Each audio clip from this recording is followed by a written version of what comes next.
जब जॉब चाहिए सरकारी तो इंडिया करे अड्डा 24/7 पर तैयारी। अड्डा 24/7 India number 1 government job preparation app. पहली सुर्खी आई है जम्मू से। यहाँ 365 दिन या फिर इससे ज़्यादा समय से रह रहे लोगों के लिए मतदाता सूची की राह आसान हो गई है। यानी जम्मू में रहने वाले गैर स्थानीय लोग भी अब वोटर के तौर पर रजिस्टर होंगे। जम्मू की डिप्टी कमिश्नर अवनी लवासा ने तहसीलदारों और राजस्व अधिकारियों को आदेश दिया है कि वे ऐसे लोगों को ज़रूरी वेरिफिकेशन के बाद आवासीय प्रमाण पत्र जारी कर सकते हैं। जम्मू कश्मीर के राजनीतिक दल वोटर्स को लेकर हुए इस फैसले के विरोध में उतर आए हैं। कुछ दल पीडीपी चीफ महबूबा मुफ्ती का कहना है कि बीजेपी जम्मू कश्मीर को क्षेत्रीय स्तर पर बांटने की कोशिश कर रही है।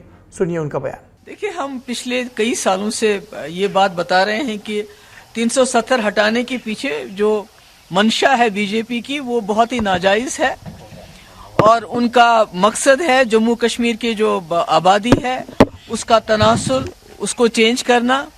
और अब ये शुरुआत जो है जम्मू में लोगों का बाहर से सैलाब आएगा जिसकी वजह से न सिर्फ वहाँ का जो डोगरा कल्चर है उसको नुकसान होगा बल्कि जो वहाँ का कारोबार है, वहाँ की नौकरियाँ हैं, वहाँ के जो हमारे पास जो वसाइल हैं उनके ऊपर डाका डाला जाएगा। ऑलरेडी जम्मू में क्राइम रेट बहुत बढ़ गया है जब से ये सिलसिला इन्होंने शुरू किया है, बाहर के लोगों के लिए दरवाजे खोल दिए हैं। तो मेरा ये कहने का मकसद है कि ये कोशिश करते हैं कि जम्मू और कश्मीर को मजहब और इलाकाई बुनियादों पे लड़ाने की। पीडीपी के अलावा विरोध की पिच पर नेशनल कॉन्फ्रेंस भी उतरी। पार्टी की ओर से ट्वीट किया गया जिसमें लिखा था कि सरकार जम्मू कश्मीर में 25 लाख गैर स्थानीय वोटर्स को जोड़ने के अपने प्लान के साथ आगे बढ़ रही है। बीजेपी चुनाव से डर रही है और जानती है कि वो बुरी तरह हारेगी। जम्मू कश्मीर के लोगों को इन साजिशों को चुनाव के दौरान हराना चाहिए। जम्मू में बाहरी वोटरों के लिए जारी किए गए आदेश का करीब सभी स्थानीय पार्टियां यानी ऐसी पार्टियां जो जम्मू कश्मीर से शुरू हो रही हैं वो विरोध कर रही हैं एक पार्टी को छोड़कर, वो है बीजेपी। सुनिए बीजेपी का बयान। इसमें बाहर के लोगों की कोई बात नहीं है। जो भारत में कानून लागू होता है वो जम्मू कश्मीर में क्यों नहीं लागू होगा। अगर ऐसा कोई प्रावधान वहाँ है तो यहाँ भी होना चाहिए।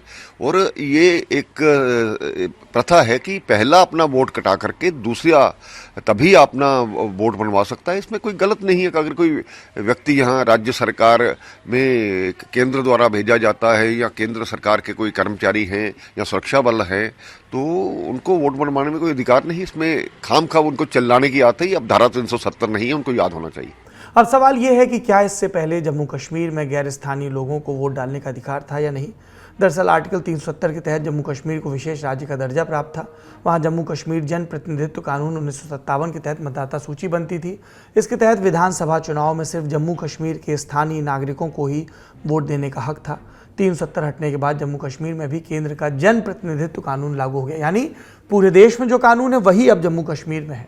हालांकि पहले भी बाहर के जो लोग वहाँ पर रह रहे थे उन्हें वोटिंग का कुछ अलग ढंग से अधिकार था। कुछ लोगों कैसे, उन्हें नॉन परमानेंट रेजिडेंट यानी एनपीआर वोटर्स में गिना जाता था। एनपीआर वोटर सिर्फ लोकसभा चुनाव में वोट डाल सकते थे। 2019 के लोकसभा चुनाव के दौरान इनकी संख्या करीब 32,000 थी। अगस्त में जम्मू कश्मीर के मुख्य चुनाव अधिकारी हृदयेश कुमार ने घोषणा की थी कि बाहर से आए लोग भी केंद्र शासित प्रदेश के चुनाव में वोट डाल सकेंगे बशर्ते वो वहां पर रह रहे हो। हालांकि उस वक्त 1 साल तक रहने वाले लोगों का जिक्र नहीं किया गया था। उस वक्त कहा गया था कि गैर स्थानीय लोगों की लिस्ट में शामिल होने की एकमात्र शर्त यह है कि उन्हें अपने राज्य की वोटर लिस्ट से अपना नाम हटवाना होगा। दूसरी सुर्खी का संबंध आम आदमी पार्टी के पूर्व नेता और बीजेपी नेता तेजिंदर पाल सिंह बग्गा से है। आज यानी 12 अक्टूबर के दिन दोनों को पंजाब आम आदमी पार्टी के पूर्व नेता कुमार विश्वास और बीजेपी के नेता तेजिंदर पाल सिंह बग्गा, इस वाक्य को आप यूं सुने। 12 अक्टूबर के दिन इन दोनों को यानी कुमार विश्वास को और तेजिंदर पाल बग्गा को पंजाब और हरियाणा हाईकोर्ट से बड़ी राहत मिली है। हाईकोर्ट ने दोनों के खिलाफ दायर एफआईआर को रद्द कर दिया है। अब हम ये समझेंगे कि मामला क्या था, दोनों के खिलाफ एफआईआर किसने दर्ज कराई थी। सबसे पहले बात तेजिंदर सिंह बग्गा की। दर्शकों को याद होगा कि इस साल मार्च के महीने में एक फिल्म रिलीज हुई थी, नाम था कश्मीर फाइल्स। इस फिल्म को लेकर काफ़ी विवाद भी हुआ था।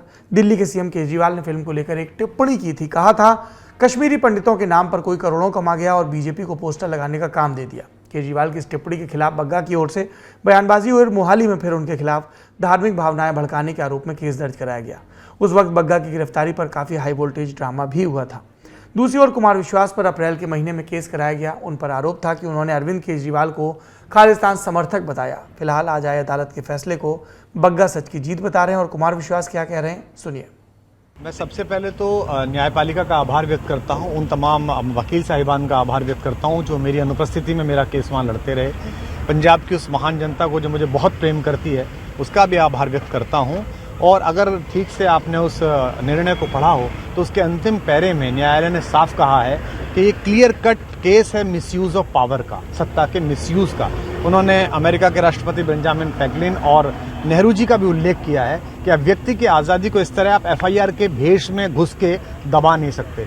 अगली सुर्खी एशिया के सबसे धनी इंसान गौतम अडानी से जुड़ी है। गौतम अडानी की कंपनी ADNL को टेलीकॉम सेक्टर के लिए इंटीग्रेटेड टेलीकॉम लाइसेंस यानी एकीकृत लाइसेंस मिल गया है। ADNL ने हाल ही में हुई 5G स्पेक्ट्रम नीलामी में 20 वर्षों के लिए 212 करोड़ रुपए में 400 मेगाहर्ट्ज का स्पेक्ट्रम खरीदा था। उस समय अडानी समूह ने टेलीकॉम सेक्टर में एंट्री लेते हुए कहा था कि वो अपने डाटा सेंटर्स के साथ सुपर ऐप के लिए एयरवेव का उपयोग करने का प्लान बना रहे हैं। इस स्पेक्ट्रम का इस्तेमाल समूह के भीतर की कारोबारी गतिविधियों के लिए किया जाएगा। कंपनी ने तब ये भी कहा था कि 5G स्पेक्ट्रम बिजली वितरण से लेकर बंदरगाहों तक गैस की खुदरा बिक्री और हवाई अड्डों तक को सपोर्ट देगा। आसान भाषा में कहा जाए तो अब अडानी समूह लाइसेंस मिलने के बाद अपने नेटवर्क पर लंबी दूरी की कॉल करने और इंटरनेट सेवाओं का विस्तार कर पाएगा। इस लाइसेंस के मिलने के बाद कंपनी भविष्य में अपनी 5G सेवाओं को विस्तार दे सकती है। कयास लग रहे हैं कि अडानी की टेलीकॉम सेक्टर में एंट्री का असर सीधे सीधे इस सेक्टर की दूसरी कंपनियों पर, जिसमें रिलायंस की जियो है, एयरटेल और वोडाफोन की साझा कंपनी है, उस पर भी पड़ेगा। एयरटेल और वोडाफोन और आइडिया की साझा कंपनी इन पर। अगली सुर्खी कई लोगों के चेहरे की मुस्कान से जुड़ी है। आज केंद्रीय कैबिनेट की बैठक हुई जिसमें हुए फैसलों की जानकारी देने के लिए सूचना और प्रसारण मंत्री अनुराग ठाकुर ने प्रेस कॉन्फ्रेंस की। बताया कि रेलवे के 11.27 लाख यानी 11,27,000 कर्मचारियों को 1,832 करोड़ रुपए का प्रोडक्टिविटी लिंक्ड बोनस दिया जाएगा। ये 78 दिनों का बोनस होगा और इसकी अधिकतम सीमा 17,951 रुपये होगी। कैबिनेट की बैठक में देश की अर्थव्यवस्था की रीढ़ माने जाने वाली पेट्रोलियम और गैस कंपनियों को लेकर भी फैसले हुए। अनुराग ठाकुर ने बताया कि कैबिनेट ने सार्वजनिक क्षेत्र की पेट्रोलियम कंपनियों द्वारा पिछले 2 साल के दौरान रसोई गैस और LPG की लागत से कम मूल्य पर बिक्री करते हुए जो उन्हें नुकसान हुआ उसकी भरपाई के लिए 22,000 करोड़ रुपए की ग्रांट को मंजूरी दी है। दर्शक जानते ही होंगे पिछले कुछ महीनों में वैश्विक बाजार में कच्चे तेल की कीमतों में काफ़ी उछाल आया था, लेकिन फ्यूल की घरेलू कीमतों में इजाफा उतना नहीं हुआ। इस वजह से इन कंपनियों को भारी नुकसान हो रहा था। इसके साथ ही नॉर्थ ईस्ट के विकास के लिए भी 6,600 करोड़ रुपए के प्रावधानों को मंजूरी मिली है। आखिरी सुर्खी आपकी जेब से जुड़ी है। बीते सितंबर के महीने में खुदरा महंगाई दर अगस्त के 7% से बढ़कर 7.41% पर आ गई, जो इस साल अप्रैल के बाद सबसे ज़्यादा है। महंगाई बढ़ने की बड़ी वजह अनाज और सब्जियों के दाम में तेजी को माना जा रहा है। देश की खुदरा महंगाई दर पिछले 9 महीनों से लगातार भारतीय रिजर्व बैंक के संतोषजनक स्तर की ऊपरी सीमा से अधिक है। नरेंद्र मोदी सरकार ने RBI को खुदरा महंगाई दर को 2 से 6% रखने की जिम्मेदारी दे रखी है। नरेंद्र मोदी सरकार ने नहीं, ये कुल मिलाकर व्यवस्था ही ऐसी है, लेकिन पिछले 9 महीनों से ये सीमा से बाहर है। ऐसे में विपक्षी दल, जाहिर सी बात है और ज़रूरी भी बात है कि केंद्र की नरेंद्र मोदी सरकार से सवाल पूछ रहे हैं। ये सवाल इसलिए भी और तेज़ी से पूछे जाते हैं क्योंकि 2014 में जब नरेंद्र मोदी ने भारतीय जनता पार्टी का नेता रहते हुए सत्ता के लिए दावेदारी प्रस्तुत की थी, तब महंगाई को एक बड़ा मुद्दा बनाया गया था। ये नारा चला था, बहुत हुई महंगाई की मार, अब की बार मोदी सरकार। इसलिए भी ये सवाल बार बार पूछा जाता है। लल्लन टॉप का सबसे ठस, ठेठ और ठसकदार बेबी आ गया है लल्लन टॉप का पॉडकास्ट जिसका नाम है बाजा, और ये बजेगा सिर्फ लल्लन टॉप ऐप पर।